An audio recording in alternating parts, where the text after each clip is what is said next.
Hello from Toronto, where the Invictus Games 2017 are finally underway. The first medals of the Games have already been won in the traditional curtain raiser event, the Jaguar Land Rover Driving Challenge, and here at the athletics competition, which stretches over 2 days. We'll have a roundup of all the action so far in a moment, but first, a look back at Saturday night's showpiece, the opening ceremony, which put the athletes firmly in the spotlight. Dave McCann was watching. The Invictus flame marking the start of Toronto 2017. There were emotional scenes as the 550 athletes from 17 different nations paraded in the Air Canada Centre. For the next week, we entrust you with the Invictus spirit. You have all come such a long way. Some of you have cheated death and come back stronger than before. Some of you have overcome emotional challenges that until very recent years would have seen you written off and ignored. And now you are here, on the world stage, flags on your chests, representing your countries again, supporting your teammates and looking up into the stands and into the eyes of your families and friends. You are all winners. Laura Wright sang as the Invictus Games flag was raised on stage.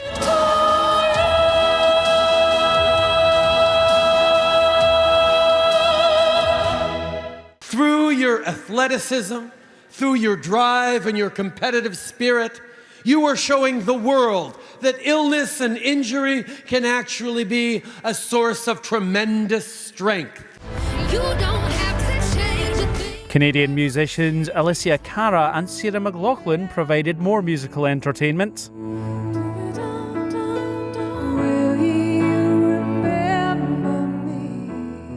But the last words of the night belong to Prince Harry. We made a great start in London in 2014. We took it to the next level in Orlando last year.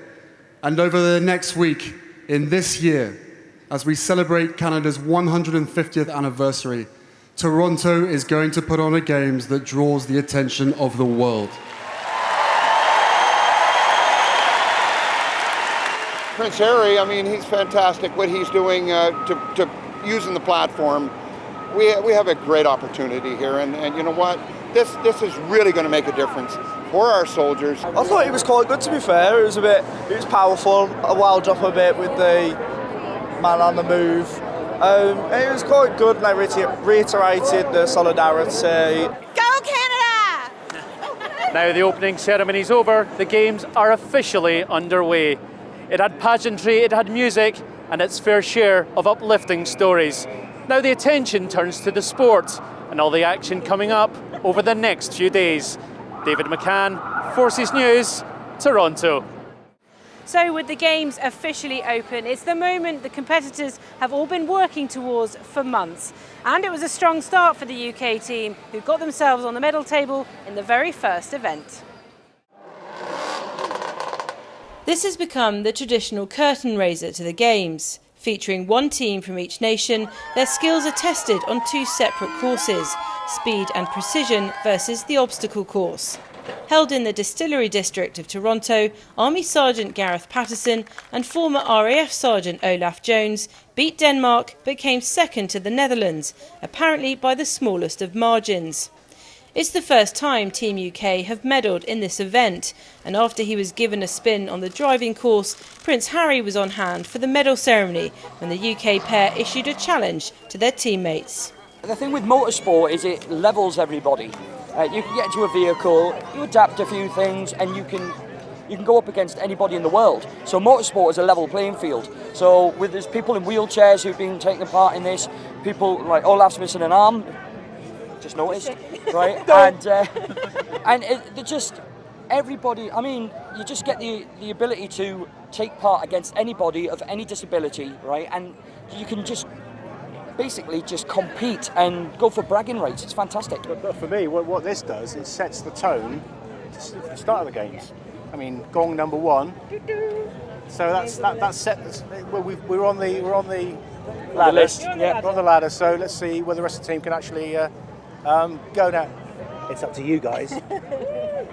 Olaf medalled again as athletics dominated the opening day of competition, a bronze in the IF2 discus final. Furthermore, 3 shot put medals went to Martin Ty, Lamin Manor and Dave Watson. I didn't know what medal we had got until about 10 minutes before we come out, until they put us in the order. But receiving any medal, but it's not all about the medals at the Invictus Games. You've got here, we've made it out of thousands of people to get here.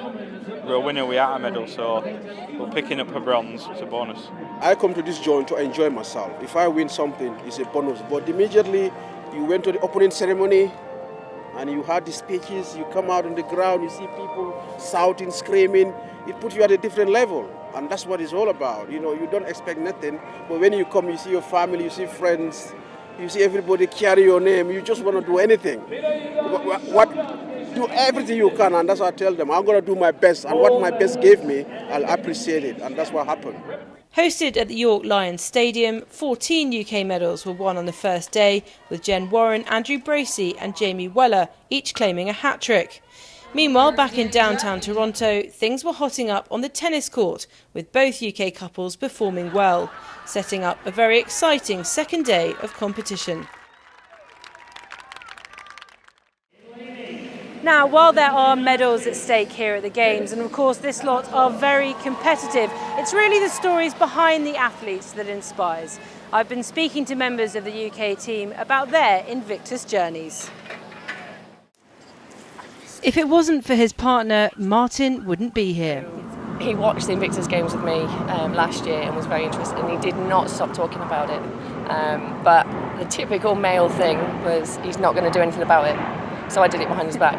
I literally just sat in work one day and just sent that email off and went, oh, okay. I went to the first camp. I struggled for a lot. I actually sat in the car for about 2 hours before I went in because I was really panicking about it. I went in and it was just like being back at work. All the guys, you know, having a laugh, real good time. So I thought, well, this is good. So I'll try some of the other sports while I was there. And yeah, I'm doing near enough everything now. Martin's first medal was a bronze in shot put. He's competing in 5 other sports. Like so many, he's come a long way since his injury, but it hasn't been easy.